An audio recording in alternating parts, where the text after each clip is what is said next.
大家好啊，我係善貴，歡迎嚟到素食好主意。過年之前買咗啲餸喺度，仲未食得晒，咁我加啲粉絲落去，簡簡單單煮一個家常嘅素菜啦。粉絲就浸腍佢啦。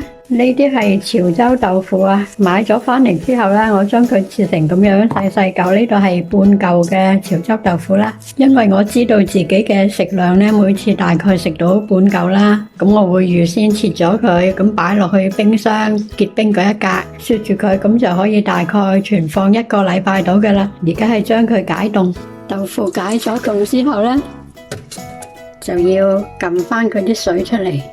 而家咁樣係冰豆腐嚟㗎，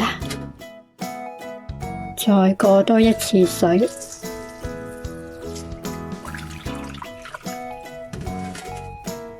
又係咁樣撳返啲水出嚟，可以做多呢個動作2、3次嘅。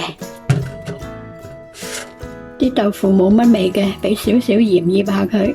呢啲係薑蓉啦，炸啲薑汁落去。陣間啲薑蓉咧可以用返嚟煮餸，咁就唔會嘥啦。醃佢最少15分鐘啦。啲豆腐你喜歡嘅話咧，可以再切細嚿啲都得嘅。呢一棵係龍牙白啊，味道幾清甜，幾好食噶。我摘咗4塊葉出嚟，應該夠我食噶啦。將佢哋切開一段段啦，跟住清洗下佢，咁就得噶啦。啲海鮮菇我用咗大概1/4包咋。又係個根嗰度切咗唔要啦，跟住中間再切開2邊，要再沖洗下佢啊，因為有啲種植料咧可能黐咗上個菇上邊嘅，好似呢度咁樣咧就有啲種植料喺度啦，拎佢沖洗下先。今日用腐乳嚟到煮呢個素菜，2樽腐乳扼爛佢，燒熱咗隻鑊之後就較細個火煎一煎啲豆腐。豆腐唔使煎好耐啊，煎到佢有啲金黃色咁就得噶啦。同埋煎豆腐呢個步驟可以省略咗佢，啲豆腐唔煎直接攞嚟炆都得嘅。而家不理佢備用啦。隻鑊唔係太污糟咧，我就懶洗鑊啦。其實洗下隻鑊再煮好啲嘅，用個細火爆一爆啲薑蓉。我覺得需要加返少少油。將腐乳都加埋落嚟啦，爆一爆啲腐乳，記得用細火爆啊！用大火咧，好容易爆燶啲腐乳就變咗苦噶啦。加啲菇落嚟，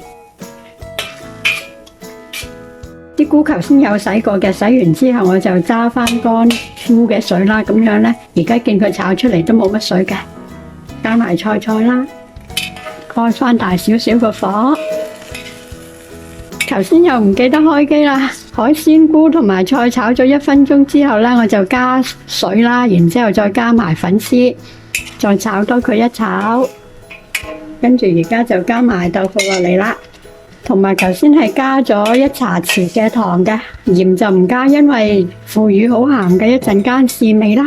冚翻個蓋，燜佢2至3分鐘。啲菜燜咗3分鐘啦，試一試味先，可以略為加少少豉油，半茶匙豉油啦，同埋再加啲麻油，咁就會香噴噴，好好味啦。都係大概半茶匙啦，炒翻勻勻就可以有飯食啦。